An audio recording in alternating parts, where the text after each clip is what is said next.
Supreme court ಆದೇಶ ಉಲ್ಲಂಘಿಸಿ ನಗರದ ಬೀದಿ ನಾಯಿಗಳ ಬಂದೋಬಸ್ತಿಗೆ ಮುಂದಾದ ಜಿಲ್ಲಾಡಳಿತದ ಕ್ರಮಕ್ಕೆ ವಿರೋಧ ವ್ಯಕ್ತಪಡಿಸಲಾಗಿದ್ದು, ಎನ್ಜಿಒ ಅಥವಾ ನಾಯಿ ಪ್ರೇಮಿಗಳನ್ನೊಳಗೊಂಡು ನಾಯಿಗಳ ಬಂದೋಬಸ್ತ್ ಮಾಡದೆ ಜಿಲ್ಲಾಡಳಿತ ಸುಪ್ರೀಂ ಆದೇಶದಂತೆ ತನ್ನ ಜವಾಬ್ದಾರಿ ನಿರ್ವಹಿಸದಿದ್ದರೆ ಹೈಕೋರ್ಟ್ ಮೆಟ್ಟಿಲೇರಬೇಕಾಗುತ್ತದೆ ಎಂದು ಅಡ್ವೊಕೇಟ್ ಎಡಿ ನದಾಫ್ ಎಚ್ಚರಿಕೆಯನ್ನು ನೀಡಿದ್ದಾರೆ. ಬೆಳಗಾವಿಯ ಕನ್ನಡ ಸಾಹಿತ್ಯ ಭವನದಲ್ಲಿ ಕರೆಯಲಾಗಿದ್ದ ಮಾಧ್ಯಮ ಗೋಷ್ಠಿಯನ್ನು ಉದ್ದೇಶಿಸಿ ಅವರು ಮಾತನಾಡಿದರು. ಬೆಳಗಾವಿ ನಗರದ ಬೀದಿ ನಾಯಿಗಳ ಬಂದೋಬಸ್ತಿಗೆ ಜಿಲ್ಲಾಡಳಿತವು ನವೆಂಬರ್ 2025ರಂದು ಸರ್ವೋಚ್ಚ ನ್ಯಾಯಾಲಯವು ನೀಡಿದ ಆದೇಶವನ್ನು ಮೀರಿ ಅವೈಜ್ಞಾನಿಕ ಕ್ರಮಗಳನ್ನು ಅನುಸರಿಸುತ್ತಿದೆ. ಜಿಲ್ಲಾಡಳಿತವು ತಕ್ಷಣ ಬೀದಿ ನಾಯಿಗಳನ್ನು ವರ್ಗೀಕರಿಸಿದೆ.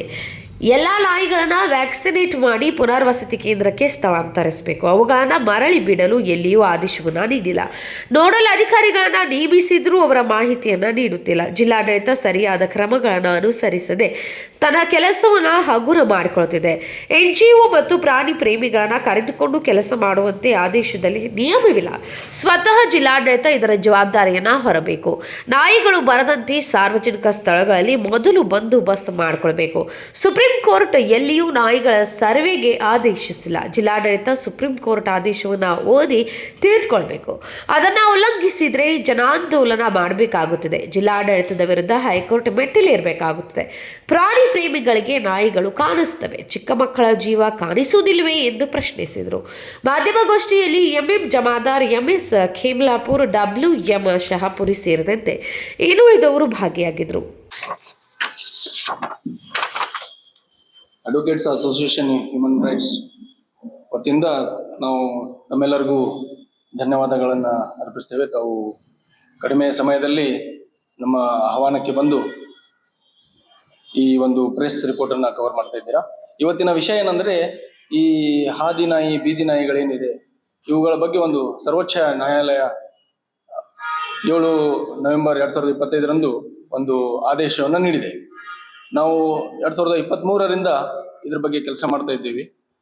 ಯಾವುದೇ ರೀತಿಯಾದಂತಹ ನಾಯಿಗಳಾಗಲಿ, ಅದು ಅಗ್ರೆಸಿವ್ ಆಗಲಿ, ಫೆರೋಷಿಯಸ್ ಆಗಲಿ, ಆ ನಾಯಿ ರೆಬೀಸ್ ಆಗಲಿ, ಅವುಗಳ ಬಗ್ಗೆ ಸರಿಯಾದ ಒಂದು ಕಾರ್ಯರೂಪಣೆ ಮಾಡಬೇಕು. ಇವು ಮಾನವರಿಗೆ ಹಾನಿ ಉಂಟು ಮಾಡಬಾರದು ಅಂತ.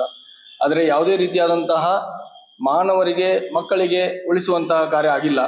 ಹೊರತಾಗಿ ನಾಯಿಗಳನ್ನು ಉಳಿಸುವಂತಹ ಕಾರ್ಯ ನಡೀತಾ ಇದೆ. ಇವತ್ತು ಸರ್ವೋಚ್ಚ ನ್ಯಾಯಾಲಯದ ಆದೇಶದ ನಂತರವೂ ಕೂಡ ಬೆಳಗಾವಿಯಲ್ಲಿ ತುಂಬಾ ವಿಷಯಗಳು ಮುಂದೆ ಬರ್ತಾ ಇವೆ. ಸದ್ಯಕ್ಕೆ ಖಾಸಬಾಗದಲ್ಲಿ ಆಗಿರುವಂತಹ ವಿಷಯ ಆಗಲಿ, ಒಂದು ಹುಡುಗಿ ಶಾಲೆಗೆ ಹೋಗ್ಬೇಕಾದ್ರೆ ಒಂದು 10 ನಾಯಿಗಳು ಸಡನ್ ಆಗಿ ಬಂದು ಅಟ್ಯಾಕ್ ಮಾಡಿದ್ವು. ಅದು KMM ನ್ಯೂಸ್ ಕವರ್ ಮಾಡಿದೆ. ಆಲ್ ಅಬೌಟ್ ಬೆಳಗಾವಿದವರು ಅದನ್ನ ವಿಡಿಯೋ ನಾವು ನೋಡಿದ್ವಿ. ಅದರಲ್ಲಿ ಇತಿಹಾದ್ ನ್ಯೂಸ್ ಅವರು ಹಾಕಿದ್ರು. ಮತ್ತೊಂದು ಆಜಾದ್ ನಗರದಲ್ಲಿ ಒಂದು 2 ವರ್ಷದ ಮಗು ನಾಯಿ ಅದನ್ನ ಅಟ್ಯಾಕ್ ಮಾಡಿದೆ, 2 ವರ್ಷದ ಮಗುವನ್ನ. ಸೊ ಇದೆಲ್ಲ ನಡೀತಾ ಇರಬೇಕಾದ್ರೆ ನಮ್ಮ ಡಿಸ್ಟ್ರಿಕ್ಟ್ ಅಡ್ಮಿನಿಸ್ಟ್ರೇಷನ್ ಅವರು ಒಂದು ಸ್ಟೇಟ್ಮೆಂಟ್ ಕೊಡ್ತಾರೆ. ನಾವು 1-2 ಎಕರೆ ಜಮೀನು ತಗೊಂಡು ಅದರಲ್ಲಿ 700-800 ನಾಯಿಗಳ ಅಕೊಮೊಡೇಟ್ ಮಾಡುವಂತ ಒಂದು ಸ್ಥಾನ ಮಾಡ್ತಾ ಇದ್ದೀವಿ. ಏನದು ಅನಿಮಲ್ ಲವರ್ಸ್ ಅವ್ರಿಗೆ ತಗೊಂಡು ಅವ್ರ ಜೊತೆ ಡಿಸ್ಕಸ್ ಮಾಡಿ ಫೀಡಿಂಗ್ ಸ್ಪಾಟ್ಸ್ಗಳನ್ನ ಮಾಡ್ತೀವಿ ಅಂತ. ಅದ್ರ ಹೊರತಾಗಿ ಅಡಾಪ್ಷನ್ ಏನು ಮಾತಾಡ್ತಾ ಇದ್ರು. ಇದೆಲ್ಲ ಯಾವುದೇ ರೀತಿಯಾದಂತಹ ಮಾತುಕತೆ ಏನು ಉಪಯೋಗಕ್ಕೆ ಬರಲ್ಲ ಈಗ ಸದ್ಯಕ್ಕೆ. ಇದೆಲ್ಲ ನೀವು ಮಾಡ್ಬೇಕಂದ್ರೆ ಅದು ಮುಂದಿನ ವಿಷಯ. ಆದ್ರೆ ಸದ್ಯಕ್ಕೆ ಅಡ್ಮಿನಿಸ್ಟ್ರೇಷನ್ಗೆ ಏನ್ ಮಾಡ್ಬೇಕು ಅಂತಂದ್ರೆ, ಇಡೀ ಭಾರತದಲ್ಲಿ ಅದು ಆಜ್ಞೆ ಆಗಿದೆ. ಅದೇ ಈಗ ಸದ್ಯಕ್ಕೆ ನಾವು ಬೆಳಗಾವಿಯಲ್ಲಿ ಇದ್ದೀವಿ ಅಂದ್ಮೇಲೆ ಬೆಳಗಾವಿ ಡಿಸ್ಟ್ರಿಕ್ಟ್ ಅಡ್ಮಿನಿಸ್ಟ್ರೇಟಿವ್ ಡ್ಯೂಟಿ ಏನಂತಂದ್ರೆ, ಇಮಿಡಿಯೇಟ್ ಆಗಿ ಎಲ್ಲಾ ನಾಯಿಗಳನ್ನ, ಅದು ರೆಬೀಸ್ ನಾಯಿ ಇರ್ಲಿ, ಫೆರೋಷಿಯಸ್ ನಾಯಿ ಇರ್ಲಿ, ಅಗ್ರೆಸಿವ್ ನಾಯಿ ಇರ್ಲಿ, ಯಾವುದೇ ನಾಯಿ ಇರ್ಲಿ, ನಾಯಿ ಅಂದ್ರೆ ನಾಯಿ, ಆ ಎಲ್ಲಾ ನಾಯಿಗಳನ್ನ ಇಮಿಡಿಯೇಟ್ ಆಗಿ ತಗೊಂಡು ಶೆಲ್ಟರ್ ಹೌಸ್ಗೆ ಹಾಕ್ಬೇಕು. ಅವುಗಳನ್ನ ವ್ಯಾಕ್ಸಿನೇಷನ್ ಮಾಡಬೇಕು ಮತ್ತೆ ಶೆಲ್ಟರ್ ಹೌಸ್ಗೆ ಹಾಕ್ಬೇಕು. ಹೊಳ್ಳಿ ಬಿಡುವಂತಹ ಎಲ್ಲೂ ಸರ್ವೋಚ್ಚ ನ್ಯಾಯಾಲಯ ಆದೇಶ ಕೊಟ್ಟಿಲ್ಲ. ನಾಯಿಗಳನ್ನು ಮೊದಲು ಹಿಡಿಬೇಕು ನೀವು, ಅವುಗಳನ್ನ ಶೆಲ್ಟರ್ ಹೌಸ್ಗೆ ಹಾಕ್ಬೇಕು, ಅದನ್ನ ಹೊಳ್ಳಿ ಬಿಡಬಾರದು. ಇದು ಫಸ್ಟ್ ಆಜ್ಞೆ. ಆದ್ರೆ ಈ ಆಜ್ಞೆ ಇನ್ನೂ ಮಟ್ಟ ಫಾಲೋ ಆಗಿಲ್ಲ. ಅದನ್ನ ಹೊರತಾಗಿ ಯಾರಿಗೆ ಅಡಾಪ್ಟ್ ಮಾಡುವಂತ ಸ್ಕೀಮು, 2 ಎಕರೆ ಜಮೀನು ತಗೊಂಡು ನಾವೇನ್ ಮಾಡ್ತೀವಿ, ಅದನ್ನ ವ್ಯಾಕ್ಸಿನ್ ಮಾಡಿ ಮತ್ತೆ ಹೊಳ್ಳಿ ಬಿಡ್ತೀವಿ ಅನ್ನುವಂತ ಮಾತು ಬರ್ತಾ ಇದೆ.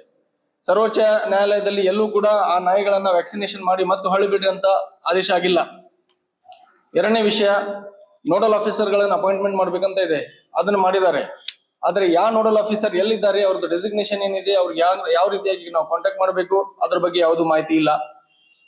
3ನೇ ವಿಷಯ, ಎಲ್ಲಾ ಇನ್ಸ್ಟಿಟ್ಯೂಷನ್ಸ್ಗಳನ್ನ ಫೆನ್ಸಿಂಗ್ ಮಾಡಬೇಕು ಅಂತ ಇದೆ. ಇನ್ನು ಮಾಟ ಯಾವ ಇನ್ಸ್ಟಿಟ್ಯೂಷನ್ ಫೆನ್ಸಿಂಗ್ ಮಾಡಿದ್ದಾರೆ ಅನ್ನೋದು ಒಂದು ರಿಪೋರ್ಟ್ ಕೊಟ್ಬಿಡ್ಲಿ ಅವರು. ಅಂದ್ರೆ ಯಾವ ರೀತಿಯಾಗಿ ತಮಗೆ ಕೆಲಸ ಹಗರಾಗ್ತದ ಅದನ್ನ ಮಾಡುವಂತ ಒಂದು ಪ್ರಯತ್ನ. 4ನೇ ವಿಷಯ, ಏನದು ಅನಿಮಲ್ ಲವರ್ಸ್ NGO ಅವಳನ್ನೆಲ್ಲ ತಗೊಂಡ್ ಕೆಲಸ ಮಾಡ. ಸರ್ವೋಚ್ಚ ನ್ಯಾಯಾಲಯದಲ್ಲಿ ಯಾವುದೇ ರೀತಿಯಾದಂತ NGO ತಗೊಂಡ್ ಕೆಲಸ ಮಾಡ್ರಿ, ಅನಿಮಲ್ ಲವರ್ಸ್ ತಗೊಂಡ್ ಕೆಲಸ ಮಾಡ್ರಿ ಅಂತ ಹೇಳಿಲ್ಲ. ಅದರಲ್ಲಿ ಆರ್ಡರ್ ಅಲ್ಲಿ ಕ್ಲಿಯರ್ ಆಗಿದೆ.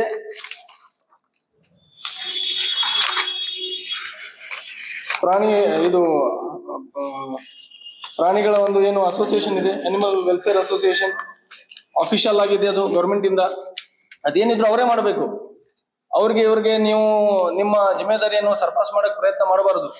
ನಿಮ್ಮ ಹೆಗಲ ಮೇಲೆ ಇರುವಂತ ಒಂದು ಜಿಮ್ಮೆದಾರಿ ನೀವು ಬೇರೆಯವ್ರ ಹೆಗಲ ಮೇಲೆ ಹಾಕಿ ನಾವ್ ಇದನ್ನ ಮಾಡ್ತಾ ಇದೀವಿ, ನಾವ್ ಅದನ್ನ ಮಾಡ್ತಾ ಇದೀವಿ ಅಂತ ಹೇಳೋದು ಸರಿಯಲ್ಲ. ಫಸ್ಟ್ ಆಗಿ ನೀವು ಏನ್ ಮಾಡ್ಬೇಕು ಅಂತಂದ್ರೆ, ಈ ಇರುವಂತಹ ನಾಯಿಗಳನ್ನ ಎತ್ ಹಾಕೊಂಡು ಅವುಗಳಿಗೆ ಶೆಲ್ಟರ್ ಹೌಸ್ ಅಲ್ಲಿ ಹಾಕ್ಬೇಕು. 2ನೇದು 3ನೇದು ಎಲ್ಲ ಆಮೇಲೆ. ಈಗ ಫಸ್ಟ್ ಗೆ ಏನ್ ಮಾಡ್ಬೇಕು ಅಂತಂದ್ರೆ, ತಾವು ನಾಯಿಗಳನ್ನ ಎತ್ತಬೇಕು. ಇಡೀ ಎಲ್ಲಾ ಇನ್ಸ್ಟಿಟ್ಯೂಷನ್ಸ್ ಗಳಿದೆ, ಶಾಲೆ, ಕಾಲೇಜ್ ಆಗ್ಲಿ, ಬಸ್ ಸ್ಟ್ಯಾಂಡ್ ಆಗ್ಲಿ, ರೈಲ್ವೆ ಸ್ಟೇಷನ್ ಆಗ್ಲಿ, ಪಬ್ಲಿಕ್ ಸ್ಪಾಟ್ಸ್ ಏನೇನಾದೆ ಅಲ್ಲೆಲ್ಲ ಫೆನ್ಸಿಂಗ್ ಮಾಡ್ಬೇಕು. Krishna KMM news Belagavi.